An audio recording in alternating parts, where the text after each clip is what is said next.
Welcome to a very special edition of Old School Scribe podcast.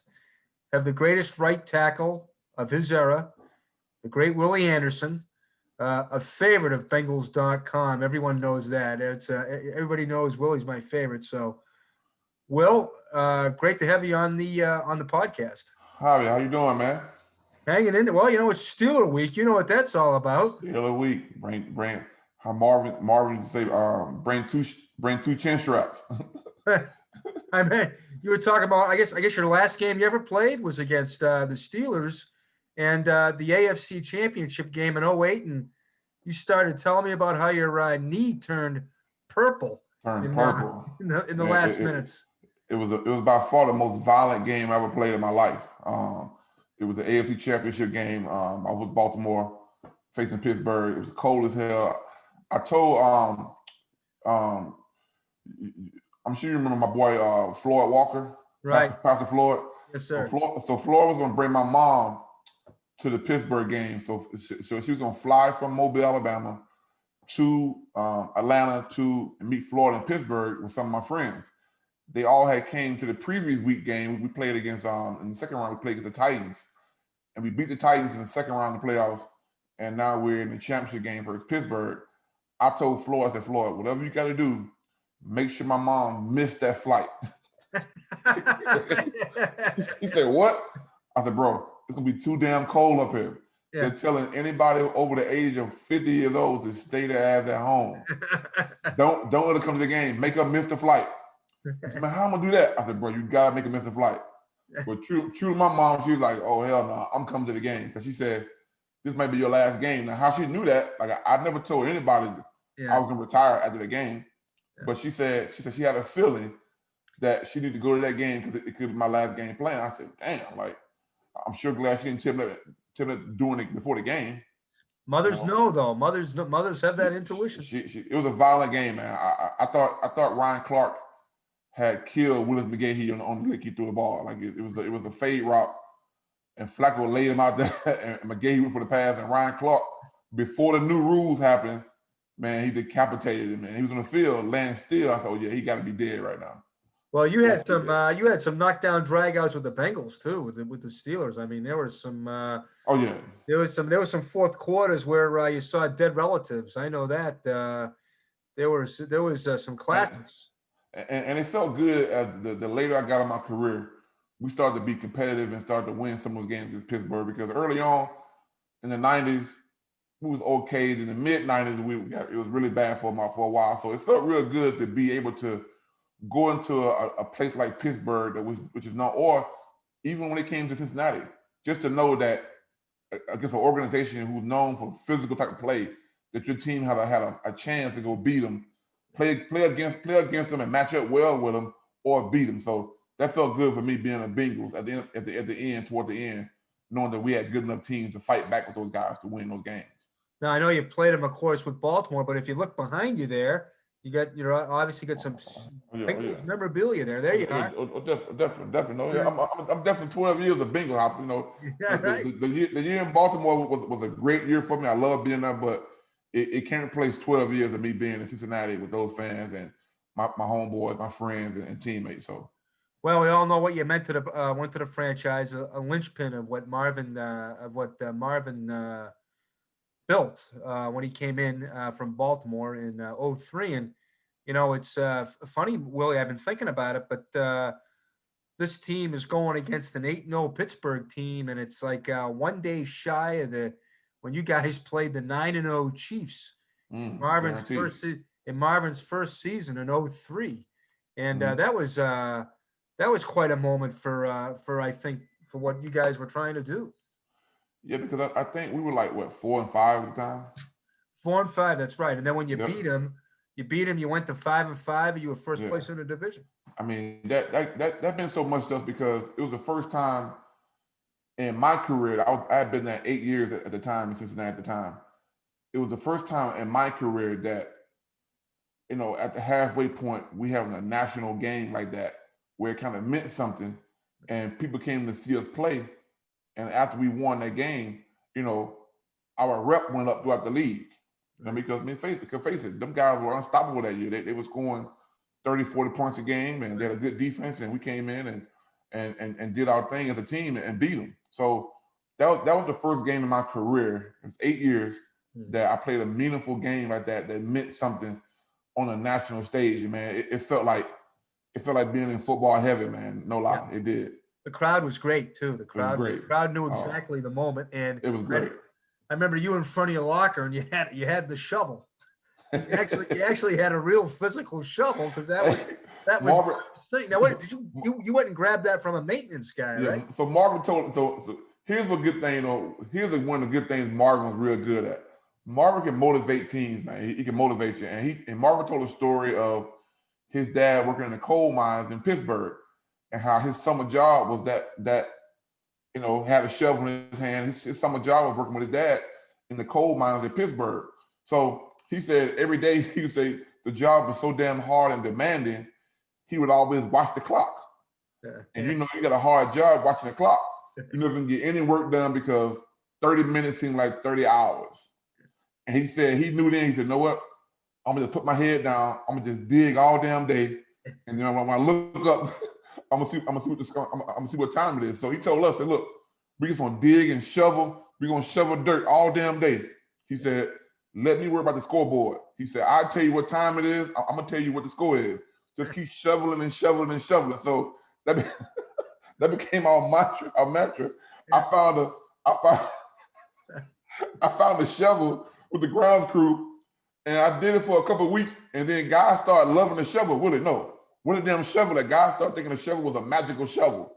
Like, if we didn't have the shovel, I think somebody asked me, said, "Man, are you gonna bring the shovel on the road?" I'm like, "What are you talking about?" But the shovel was definitely a Pittsburgh thing, because it came out of Marvin's childhood at Pittsburgh, that cold city, working hard and just shoveling. Because I told you last night, in order the kind of team the Bengals have right now, you can't become a good team being the fancy way. You got to go shovel dirt, man. I would say another word on here, but I don't know if your podcast is, you censored or not. Mike Brown might have you censored, Hobson, so I can't say the other word. So I'll just say dirt. You know what I mean? Well, it is kind of it would be a big lift for these guys, obviously. At this point in the season, and this is kind of their opener now, because eight games, the bye, it hit them perfectly halfway through. Yeah. Hell, they haven't had and like you were talking about yesterday about Adeniji, Adeniji hasn't had a camp. The whole team didn't have a camp. Probably one of the youngest teams in the league. Mm-hmm. So, they've got 8 games under their belt now. I think, man, be not just talking, fan talk, but I think the NFL is kind of, guys are worried about the Bengals. You know what I mean? I think slightly this game, how they play against Pittsburgh, is going to go a long way. Whether they win it or play it tough and don't get blown out. I think people are starting to look at the Bengals now because they know we have the talent. It's going to be whether or not we can play a fist fight type of game. And that was the game before the 05 season had to happen with, Rudy breaking records, TJ Chad breaking records, Carson breaking records. That 03 and 04 season had to happen. And we had to go win some games, but we had to take that damn shovel and go shovel dirt and go grind. We had a Heisman Trophy candidate at quarterback too, that everybody thought was going to save the world. And in the beginning, Carson would tell us, like, yo, we have to run the football. Right. And on defense, we had to stop the run. And in our AFC North division, Marvin always put up, stats where the team who runs the ball for 120 yards wins every damn game. Yeah. Not with Ben Roethlisberger and Carson Palmer and all these guys, and Andy, and not Joe Burrow. It was that running game and stopping the run. And I know the passing game the big pass is gonna be involved with Pittsburgh and us. But I think if the Bengals can get into a rock'em sock'em type mindset and play that way, it probably fit this team a lot better. Certainly, Burrow plays that way. Burrow plays like you gotta love the way Burrow plays. He plays like an offensive lineman, doesn't he? He plays like an AFC North type quarterback. Think about it. All these teams that's won the AFC North, they got tough ass quarterbacks, man. Yeah. I mean, give Ben his credit. I know we don't give Ben his credit, but give Ben his credit. Ben being stood in that pocket and got his ass knocked the hell around Yeah. for 15, 16 years. At one time it was Flacco, and every time a quarterback wins in this division, he's that kind of quarterback that Joe Burrow is playing like right now. Yeah.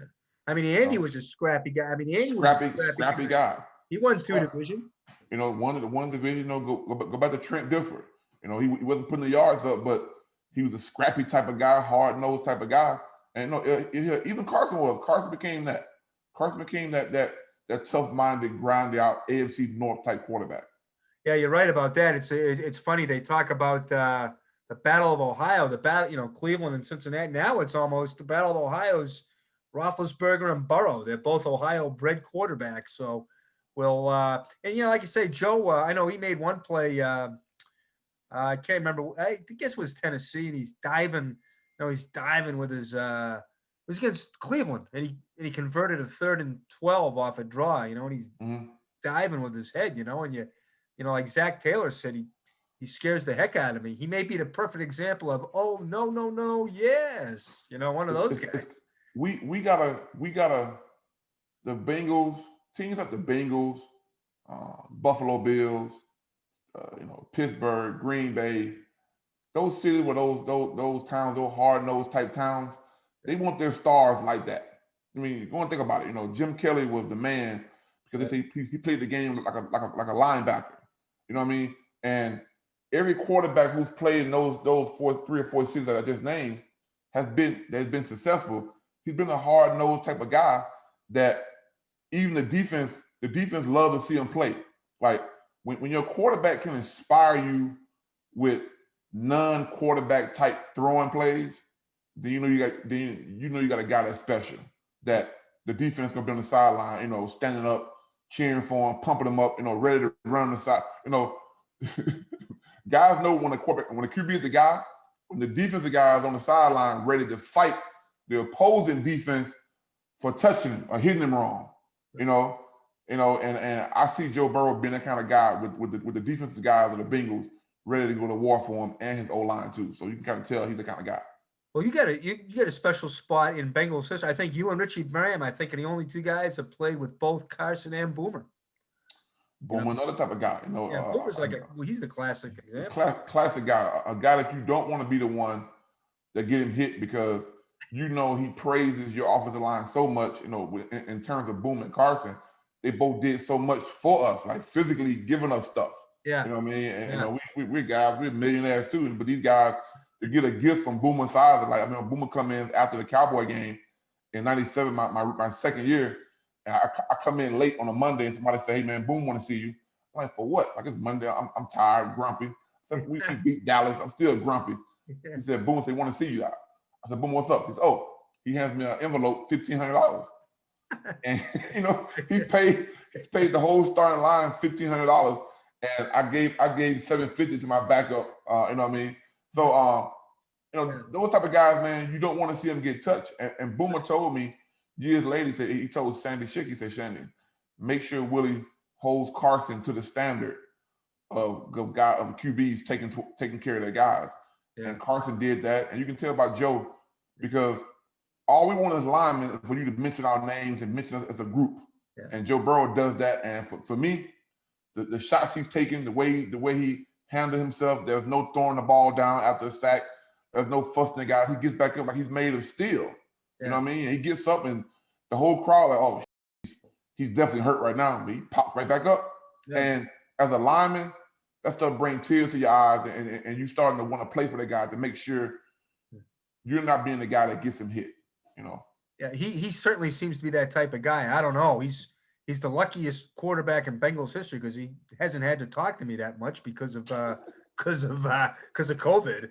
So, but my sense of you mean tell me, unlike you did with Carson, you had Carson the cardboard cutout with Carson in your basement. Turn the camera around a little bit. I'm sure the Joe Burrow cardboard cutout. You're at home practicing on Joe Burrow. "Hey Joe, I'm Geoff Hobson. Like you gotta take me. Just take me home. I'll live with you and ask you 1,000 questions." It's just like a beat up Hobson Wednesday at the rag on Hobson Wednesday. the best day ever. Burrow seems to be exactly that type of guy you're talking about. And I was talking to Archie Manning about this because he knows Joe from the camp. And he was thinking about things, and he goes, geez, I guess he hasn't even been able to go get a beer with his offensive line. That's right. You know? That's right. You got to stay quarantined, man. What was the best thing Carson gave you, by the way? Carson gave us an option one year of guys. Some guys took hot tubs. I think Richie Brown took the hot tub. I have a hot tub in my house, so I didn't want a hot tub. And it was a trip to it was 2 first-class tickets to, I think, the Bahamas. Wow. And he gave us so he bought everybody. You guys had a trust to take either the hot tubs, and Richard Brown told me later on, said, "Make sure you probably should took the hot tub because the hot tub was amazing." Is that right? Yeah. So these hot tubs was pretty expensive, but he paid. Or you can get that, or all paid expense trip to, like, I think it was the Bahamas, one of the islands. It was Jamaica. Wow. It was great. Yeah, that is pretty good. I wonder if, geez, I got to get Burrow to see if he can expand the line to the website.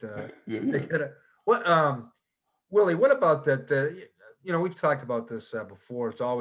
I always talk about you about this, about the Hall of Fame and everything, and about your place in history. Clearly you and Anthony are the 2 best tackles to ever play here. But when you from the mid '90s to the mid aughts, you were the best right tackle in the league. I mean, I played in the era, man, of the golden age of tackles, man.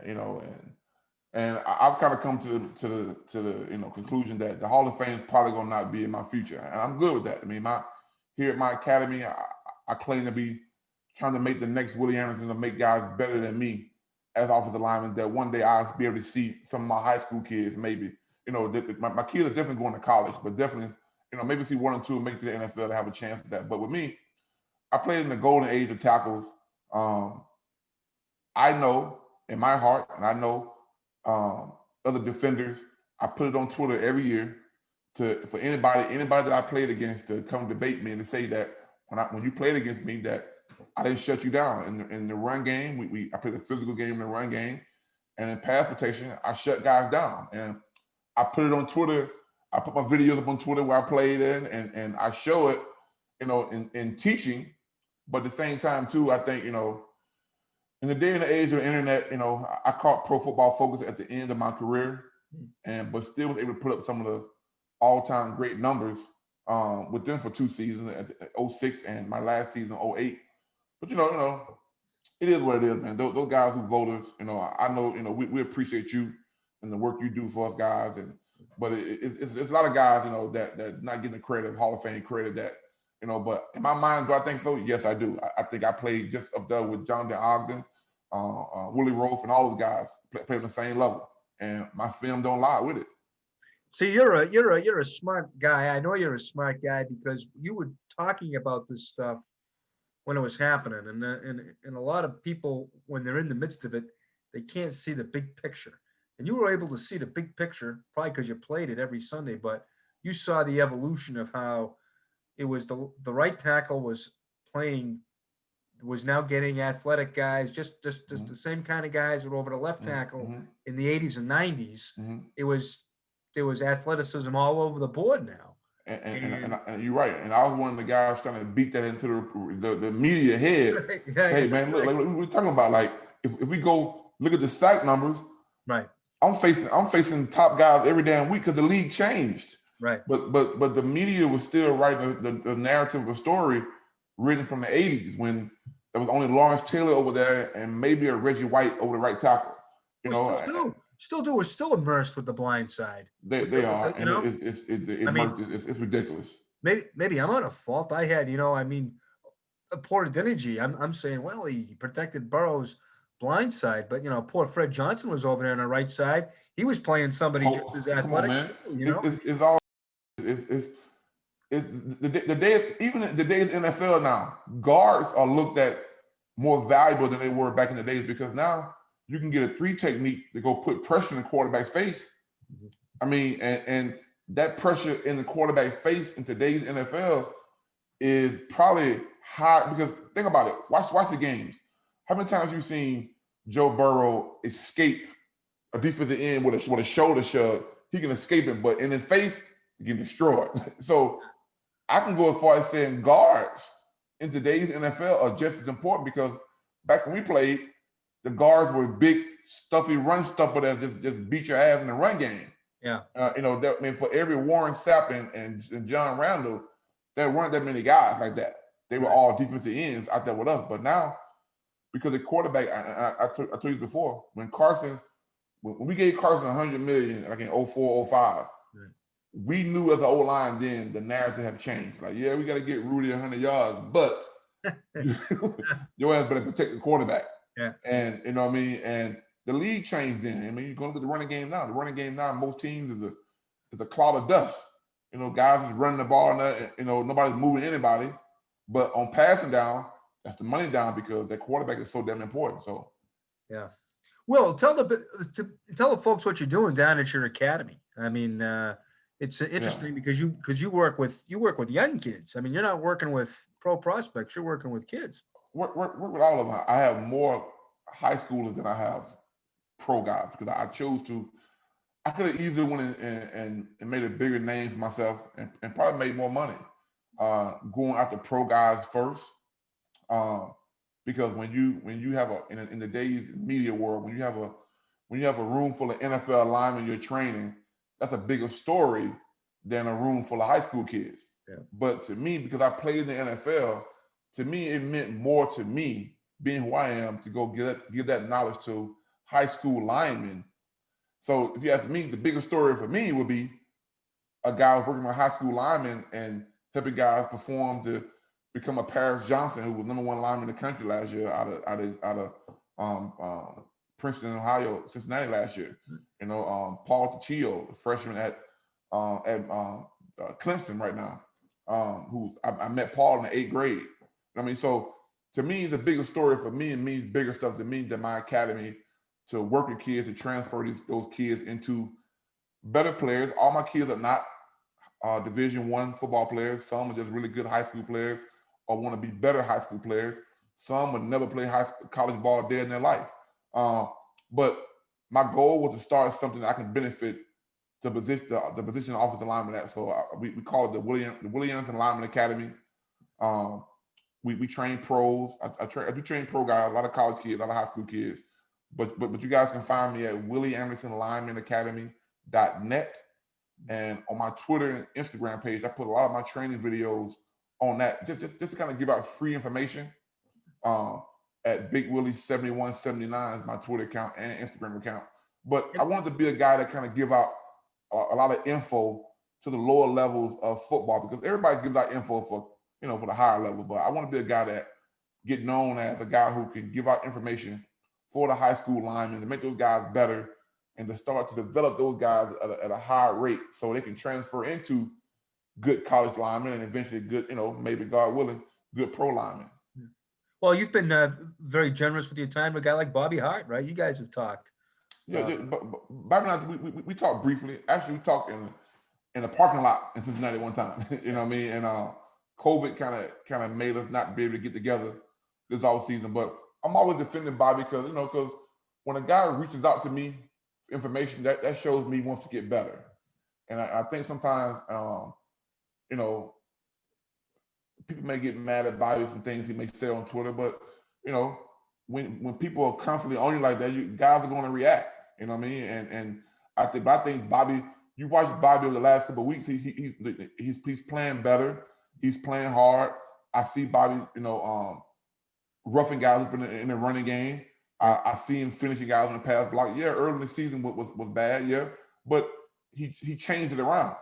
You know what I mean? And for me, when he reached out last year, 2 years ago, reached out to me, that showed me right there he wanted to work and get better. COVID kind of prevented us from working this all season together. Always plays hard. The coaches love him. Works hard. To me, he's an attitude guy on that line, because I've seen, you kind of watch the guys on TV, you watch the game. Anytime a scruffle breaks out, you kind of look and see who's in the middle of the scruffle. Yeah, right. If a guy hit my running back late or my QB hit late, Bobby's always one of those guys in the middle of the pile. I think he would be one of the guys fighting in the middle if something breaks out. Yeah. And to me, that's a big positive characteristic trait of a lineman. Yeah. You know, just is. Right. Yeah, I saw any big moments. Will we just talked about that 0-3 game. I guess that game against the Chiefs. That's Mhm. you know what I remember about that game. Not only did it kind of validate you guys, but also the Rudy chant. It was one of the first times the Rudy chant. I know he's one of your favorites. That's Running my back guy. Rudy Johnson. I remember after one of his first big games, Jack Brennan came in, the PR guy, and said, "Rudy Johnson to the interview room. Rudy Johnson to the interview room." I And you were looked up like, like, and you said, "Hold on just a minute. Let me." He goes, "How about that? let me How take about that in. that, Let me Rudy?" take And you that were in. happy for him. You Take were that happy in. for him. A funny story. So I started a group chat. Yeah. I started a group chat with a lot of ex-players, guys in the 90s, 2000s, guys I know didn't talk to that didn't know each other. Like I wanted Carl Pickens to talk to TJ because I know they never met before. Right. So Corey and Rudy are on the chat group chat too. So I said, Corey, I said, man, Rudy always tell a story about how, no one can ever say Corey was disgruntled with Rudy's success. Because we found out Corey was giving Rudy carries. Well, he Corey was giving Corey wanted Rudy to get off and do good. So right. he was giving him carries. So and Rudy told the story. It was Rudy told the story like, yeah, Corey and I never had a problem together. Corey wanted to see me shine. Yeah. You know what I mean? But people would never think that if you never knew. Right. Everybody thought Corey was mad because of the Rudy chants. And you look up, the Rudy chant was happening because Corey was giving Rudy carries. Yeah. Yeah. Well, it's interesting because Corey did get dinged early that year. He did. And you wonder what would have happened. I mean, what if they had both been healthy, or what if, but it's something. I think about it all the time, man. Like what could we have been in 04, 05? You know what I mean? If both those guys had stayed, because one of the Bengals last Super Bowl year, they had 2,000-yard rushers. Yeah, right. You know what I mean? And that was always my dream in the NFL, to play on a team with two 1,000-yard rushers. But that means your coordinator got to call a lot of running plays. Might get 2 1,000-yard receivers this year there, Will. It might be certainly Tyler Boyd is headed there, and T. Higgins is not too far behind. Yeah, I think Boyd has a chance to break. How about TJ still holding the Bengals record? Yep. Of most catches in the season. Unbelievable. Great year. Unbelievable. How about that year? That year, TJ set the record for receptions. Chad set the record for yards. What year was that? 07. 07, yeah. That's the year I was hurt. Yeah, right. That's right. And I still remember the 04 season when we was. This tell you how a team has to fight, like, to become up to relevant. How hard it was from being 2-14, 02. 03 we was 8-8, right? 8-8. I think if we won one more game against Cleveland, we've been in the playoffs, correct? Well, you would have been in the conversation. Somebody would have had to have lost or something like that. But yeah, okay, you would have finished 9-7, and you would have 97. Yes. Yeah. The next year, Pittsburgh had a real good record, so we was 8-8. I think we was second. 04, I think. Right. Yeah. 8-8. But the last game of the season against Philadelphia, the Eagles had clinched the playoffs. Right. And all thing we fighting for to go to 8-8. You know what I mean? Yep. And I'm playing with a bum knee because I needed knee surgery the following offseason. But I wanted to stay in the game to get Rudy the rushing record. Right. That's right. And we were all fighting. And I remember Hugh Jackson came to me. Hugh Jackson said, Willie, don't get about TJ. TJ got to get 1,000 yards this year too. He said, because I was telling Brett, keep running. I said, keep running the ball. Keep running the ball. Yeah. And because I want to, we all want to Rudy to get the record, but Hugh Jackson had to remind me, Willie, TJ has a chance to get 1,000 yards for the first time too. I think it was. Yeah, that's right. And, so he didn't get it though. I don't think he got it. I think he was shy. No, we were too busy running the ball with Rudy. I guess so. But yeah, I think TJ ended up like with 980 maybe or something. But he did. The 1 year they did get 1,000 together. Yeah. But who was some of your favorite Bengals teammates? The character, so I guess Rudy was kind of a kid. Rudy was a character. I always say this on Twitter. My favorite teammate of all time, it probably would be anybody too who played with this guy. If you played on offense, this guy was your teammate too. It was John Kitna. Is that right? No kidding. Yeah. My favorite teammate of all time is John Kitna because why? The things he helped manage, he helped manage and was able to help talk us through a whole lot of bad stuff that was happening, Yeah. and it turned to good stuff. You know what I mean? And just a guy who was just unselfish. You know, a guy who I sit there and watch him. You know, I was one of the guys that went in Marvin's office and told Marvin, like, what the hell are you doing drafting a quarterback? That's the last thing we need is a quarterback. Like, who? Carson Palmer? Who the hell is that? Yeah. I said we got Kidner. And about 2 years later, Marvin reminded me of that in a team meeting. He said, yeah, we had some vets in here and come in and tell me, you know, before guys knew Carson was, so don't get mad, Carson, but Yeah. guys were saying we need a quarterback because they trusted in John Kitna, which we did. Right. But John Kitna told me, Willie, Carson has to be the guy. I can't do what he can do. Yeah. I'm like, what do you mean? I'm an old lineman. I don't know. He said, no. He said, bro, he's going to take us way further than I can take us. And so to me, come on, man, a guy saying that in the NFL, where everything is about, you know, every guy trying to get what's theirs, to me, that meant a lot for me because I watched him also not bicker and help Carson out. Like Carson, you know, Carson was the guy who didn't want to talk early on.